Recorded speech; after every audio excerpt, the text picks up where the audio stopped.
Salut, bienvenue dans cette vidéo où on va parler du book haul sans acheter. Parce que vous avez sûrement suivi mes résolutions de cette année ou pas du tout. Et si vous venez d'arriver et que vous ne savez pas de quoi je parle, c'est que sur ma chaîne, je vais faire beaucoup de book haul. Chaque mois, il y aura un book haul, mais c'est pas des livres que j'aurais achetés, ni des services presse, c'est des livres que j'ai trouvés en médiathèque et qui me permettent de ne pas augmenter ma palle, qui est déjà énorme, tout en pouvant lire des livres que je n'ai pas dans ma bibliothèque. Alors, j'avais en objectif de lire 2 livres de ma palle, un livre de la médiathèque, 2 livres de ma palle, un livre de ma médiathèque. Mais j'avoue que ça me met plus de contraintes qu'autre chose, donc je préfère me dire que je lis un livre de ma palle, un livre de la médiathèque, quand j'ai envie, quand je veux. Comme ça me fait pas de contraintes, en plus du fait de ne pas pouvoir acheter de livres, et je trouve ça clairement mieux. Donc c'est parti pour ce book haul de médiathèque absolument faramineux. Je ne sais pas combien il y a de livres, mais il y en a énormément, donc c'est parti. J'ai décidé de lire Le cercle littéraire des amoureux de Jane Austen de Nathalie Jenner aux éditions Hauteville. Ce livre, je l'ai choisi pour la simple et bonne raison que je suis littéralement une amoureuse de Jane Austen. Donc, sachant que là, on est au lendemain de la Seconde Guerre mondiale, et donc il y a une bataille au niveau de Shawtown, Shawtown, je ne sais pas comment ça se dit. C'est le village dans lequel Jane Austen a grandi et a résidé. Et donc il y a quelqu'un qui veut vendre cette maison et donc les autres, une actrice, mini-actrice hollywoodienne glamour, croise le chemin d'Adam, un jeune fermier désœuvré, commence une aventure qui incitera 8 inconnus hantés par leur passé à se retrouver autour de la passion pour Jane Austen. Donc pour moi qui suis une fan de Jane, ça va être un livre tout doux, tout cocooning que je pense que je vais adorer. Il fait un total de 380 pages donc. Et c'est assez... Ouais, ça a l'air d'être assez aéré. Les chapitres ont l'air pas très très gros. À mon avis, ça va être un bon moment cocooning, ça j'en suis sûre. Un livre que j'ai vu il y a très très longtemps passer sur les réseaux et que j'avais déjà emprunté à la médiathèque, mais je m'étais dit que c'était pas le moment pour moi de le lire parce que ça allait se conclure soit par un abandon, soit par une mauvaise note. Donc j'ai décidé de lui redonner une chance. Il s'agit de Merciful Crow de Margaret Owen. C'est le tome 1, la voleuse d'os, aux éditions PKJ. Et d'après la médiathèque, c'était une nouveauté 2020. Mais il est sorti en 2020, mars 2020. Je me méfie parce que des fois c'est marqué sortie 2020 et en fait c'est parce qu'ils l'ont acheté en 2020 et c'est pas forcément une sortie de 2020. Je ne sais honnêtement plus de quoi ça parle, mais comme je n'ai plus très envie de lire les résumés, voilà, c'est pour moi, je pense que c'est de la fantasy ou du fantastique vu la couverture. Et voilà, j'ai juste envie de me plonger dedans sans rien en savoir. Je ne lis plus forcément les résumés des livres. Je vous donnerai mon avis lorsque je l'aurai lu. Et voilà, parce qu'il y a certains livres que j'ai vraiment envie de rentrer dedans sans rien savoir. Et celui-ci en fait partie. Les chroniques de l'érable et du cerisier de Camille Monceau aux éditions Gallimard Jeunesse, que on a vu passer partout sur les réseaux et que j'avais envie de découvrir, et il était enfin disponible à la médiathèque parce que ça c'est un des livres qui est tout le temps réservé et à chaque fois que je voulais trouver le tome 1 je ne le trouvais jamais. Donc je suis très heureuse. En plus c'est la version Jaspé, mais alors par contre il a eu des problèmes, il est pas très très propre. Voilà, il a eu des sacrés problèmes le pauvre livre, mais bon. Ça aussi, j'ai pas envie de lire le résumé. Je sais que j'avais été un peu spoilée avec toute la hype qu'il y avait sur les réseaux, donc j'ai pas envie de relire le résumé au risque de me respoiler. Voilà. J'ai aussi trouvé Avant que le diable ne te trouve de Houghton Cruz, je ne sais pas, aux éditions Sabran. Et ça aussi, il a l'air d'être sacrément petit. Il fait 250 pages à peu près, donc c'est un livre parfait pour le petit mois petite lecture, si vous voulez. Je crois que c'est une réécriture de Blanche-Neige, mais j'ai peur de vous dire des bêtises. Ah oui, Un voyage au cœur de l'étrange qui regorge de pommes empoisonnées et de pacte avec le diable. Donc pour moi, une réécriture de Blanche-Neige, c'est parfait. Il a l'air incroyable en plus. J'ai trop envie de le découvrir. C'est un livre que j'ai vu uniquement à la médiathèque et il a l'air assez vieux. Il n'y a même plus de date écrite dessus. À mon avis, c'est du 2015. Oui, bah c'est de 2015. Il s'agit de Witchfall de l'édition Lumen de Humber Argyle ou Argyle. Ça doit être un univers. Alors je sais que j'avais fait les mots-clés, mais en fait c'est la chasse aux sorcières est ouverte, donc Je ne lirai pas non plus le résumé parce que c'est vraiment un livre qui me donne envie et que la couverture me donne fortement envie. Mais il n'était pas beaucoup emprunté à la médiathèque et je me demande s'il est cool. Mais la couverture a l'air tellement bien. Et les éditions Lumen ne m'ont presque jamais déçu. Donc je pense que ça va être une bonne découverte. Un autre livre que j'ai vu passer sur les réseaux de personnes qui aiment les livres jeunesse, c'est La fille qui pouvait voler de Victoria Forrester et c'est aux éditions Lumen aussi et c'est une sortie 2020 qui me donnait très envie lorsque c'est sorti. Elle me donnait très envie, la couverture elle est trop mignonne. Après je me demande si c'est pas hyper jeunesse mais c'était dans le rayon ado donc on verra bien. Fermez les yeux et envolez-vous main dans la main avec Piper McNimbus. Donc ça m'a l'air tout mignon. Je pense que ça sera aussi une soirée cocooning. Bon, on est sur un peu plus gros là. On est à 375 pages. Ça va encore. C'est des livres que je vais dévorer avec douceur. Donc pour un petit peu être en dehors de toute cette fantaisie et ces livres cocooning on va dire, j'avais envie de découvrir un texte de Gaston Leroux, donc Le parfum de la dame en noir. C'est un classique aux éditions Folio Junior. Oui, Folio Junior. Alors, tac. Je sais pas de quoi ça parle, mais j'avais très très envie et la couverture me donnait envie. Et comme c'est assez aéré comme texte, je me suis dit c'est cool pour un classique d'être comme ça, donc j'avais envie de le découvrir. Tout comme un autre livre de Gaston Leroux, il s'agit de Le fauteuil hanté aux éditions Larousse Petit Classique. Le fauteuil hanté me donnait envie. Après, cette édition-là, je n'aime pas du tout cette édition-là. Mais c'est pas grave, j'avais trop envie de le découvrir. Donc, c'est un classique. Ça me fera du bien. Je vais essayer de m'inclure peut-être deux classiques par mois. Ça serait cool. Là, par contre, c'est pas un classique que j'avais envie de lire. Mais c'est un classique qui est obligatoire pour l'université. Que j'avais déjà commencé à feuilleter l'année dernière. Mais j'avais pas eu fortement besoin de le lire. Mais là, cette année, il faut que je le lise dans son intégralité. Il s'agit de Eugénie Grandet, de Honoré de Balzac. Et sachant que je suis amoureuse de Honoré de Balzac, normalement, ça devrait aller. Je dis bien normalement. Il est aux éditions Le Livre de Poche. Et comme... Oula! Il s'est pris un peu d'eau dans la tête, apparemment. Mais il est vraiment... Je trouve que c'est bien écrit, c'est aéré. Vraiment, ça me donne... Il me repousse pas, on va dire. Donc, le format me paraît correct pour lire. Parce que vraiment, le problème avec les livres classiques, c'est pas tant le classique en soi qui nous pose problème, mais c'est l'édition. Quand on se vraiment des pavasses où c'est pas aéré, où il n'y a même pas de marge, ça donne pas envie de lire. Pour un peu de légèreté, un manga qui sera un peu plus court, un peu plus aéré après toutes ces lectures, c'est de Osui Yamasaki, je ne sais pas si je prononce bien, et c'est aux éditions Casterman, une excursion mortelle sur les traces de la vérité à la faveur des vacances d'été. Un groupe de collégiens se lance en cachette à la recherche d'un cadavre disparu 2 ans auparavant. À mesure que l'horreur refait surface, ils se rendent compte qu'absolument personne n'a intérêt à ce qu'il remue le passé. Ça a l'air trop bien. J'ai vu qu'il y avait 3 tomes à la médiathèque, donc j'ai commencé par le tome 1. Potentiellement, j'irai me chercher le tome 2. Et le 3, si j'aime. Après, j'ai envie de me glisser des petits Stephen King aussi au fur et à mesure de l'année parce que j'ai tellement de Stephen King que j'aimerais me les lire.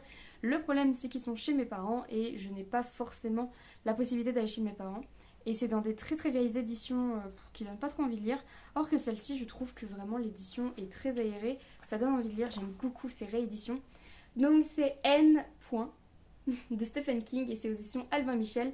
J'avais l'impression que si je m'avançais là, au milieu des pierres, et que quelque chose en moi le désirait, il me suffirait de donner un coup de poing pour traverser le tissu de la réalité. Alors qu'il traverse le Maine en voiture, N tombe par hasard sur un étrange monument mégalithique dressé au beau milieu d'un champ. Aussitôt, tout autour de lui vacille. Sa santé mentale serait-elle en train de l'abandonner? Ou aurait-il découvert un portail séparant la réalité d'un univers parallèle? C'est un petit livre, il fait... Ouais, je suis vraiment... Il est petit. Il est vraiment petit, ça fait 115 pages, donc pour le petit mois petite lecture, ce sera aussi parfait. Mais comme je vous ai déjà tourné ma vidéo, j'ai oublié de l'inclure, donc vous l'aurez pour mon bien. Après, j'avais envie de me découvrir des bandes dessinées, et là, il s'agit Le Manoir de Stéphane Melchior et Raphaël Beuchot, d'après le roman d'Evelyne Brissou-Pellen. Donc là, c'est le tome 1, et c'est le tome 2.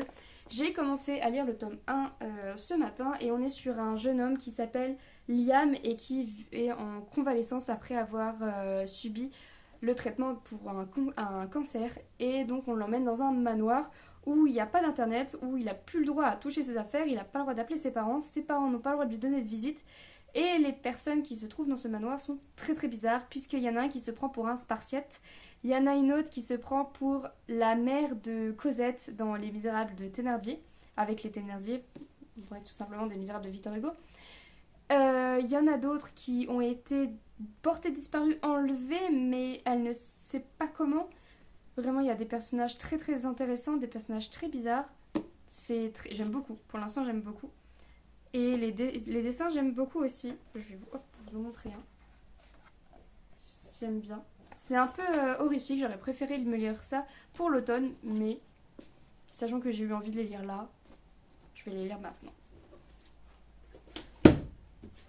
Ensuite, un conseil littéraire d'une amie, il s'agit de Better Than the Movie de Lynn Painter aux éditions Comet, que j'ai vu passer partout, mais que je ne sais pas de quoi ça parle, puisque moi, quand il y a... Je lis beaucoup de critiques littéraires, mais de livres que j'ai déjà lus, parce que je suis très influençable sur les livres que je n'ai pas encore lus, et si quelqu'un dit que c'est pas bien, eh ben, je vais trouver tous les petits défauts qui font que le livre ne sera pas bien. Donc mon côté influençable sur les livres m'agace fortement, donc je préfère ne pas lire les critiques pour l'instant, et de le lire, et ensuite je lis les critiques. Voilà. Un livre que j'ai vu passer aussi sur tous les réseaux sociaux, il s'agit de Le Monde Suspendu de Axio, aux éditions Lumen, et c'est le tome 1, Le Mercenaire et la Saltimbanque, que j'ai très envie de découvrir. Et par contre, il est un petit peu gros. Enfin, un petit peu gros, mais j'ai beaucoup de Lumen, je me rends compte. Mon choix se tourne assez facilement vers Lumen. On est à 469 pages, en vrai, c'est pas si gros. Il y a des... Oh, je n'avais point vu, et je vois qu'il y en a un autre. Ok. Ça se fait en plusieurs actes. Je pensais que c'était des illustrations. Mais non, c'est juste... Ah, c'est une pièce de théâtre, hein. J'ai très envie de le découvrir. On retourne dans ma folie pour Jane Austen, qu'il s'agit le manuscrit perdu de Jane Austen aux éditions Hachette. Et c'est Ciri James qui a écrit ça. Et c'est à l'instant où je découvris la lettre, je sus qui l'avait écrite. Une seule personne au monde était susceptible de l'avoir rédigée, Jane Austen. Une lettre cachée, un manuscrit oublié, une romancière mythique. C'est à un véritable jeu de pistes que Jane Austen semble convier Samantha McDonagh. Sam se retrouve dans la campagne anglaise sur la piste du roman perdu de son auteur adoré, au cœur d'un monde que Jane Austen a si souvent dépeint et en compagnie d'un séduisant jeune homme qui ferait un parfait Monsieur Darcy, qui n'a pas rêvé de devenir l'héroïne de son roman préféré. La couverture est pas belle, vraiment la couverture est pas belle, mais j'avais très très envie de le découvrir, donc je vais le découvrir. Ah, par contre, il a subi un peu le livre. Ah, mais j'ai un livre de cet auteur. J'ai ce livre-là dans ma palle chez mes parents. Voilà. Donc j'ai un livre de cet auteur. Si j'aime cet auteur, eh ben, je sais que je vais me le prendre.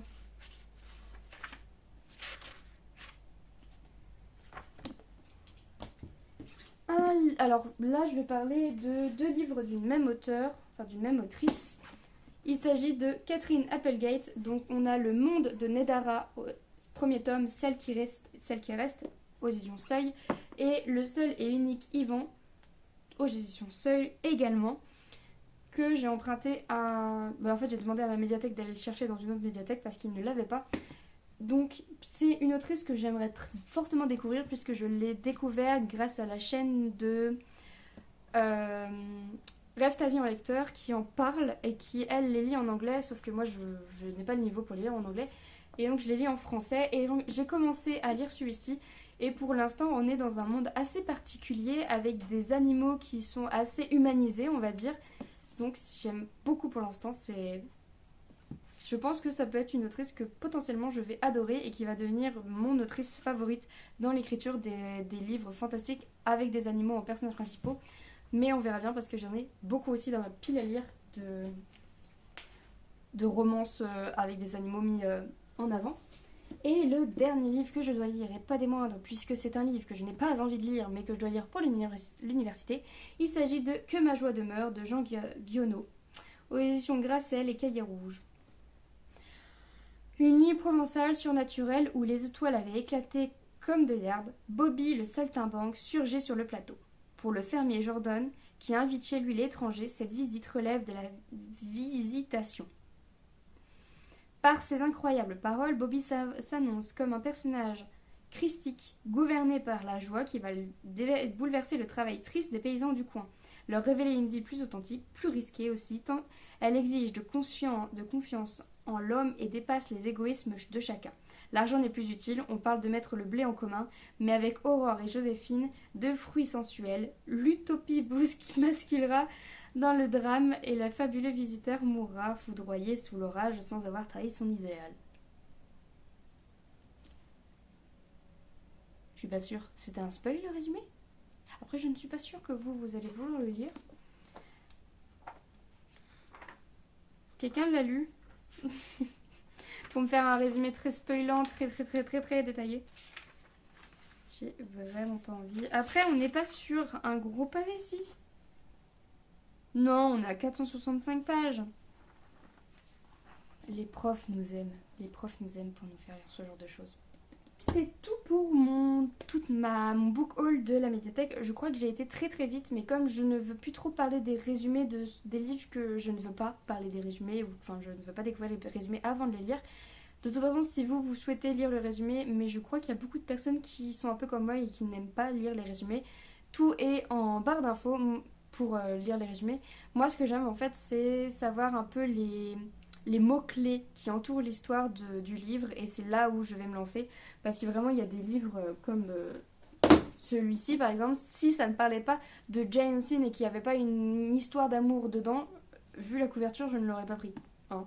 Mais les mots-clés aident beaucoup, je trouve, à trouver des pépites.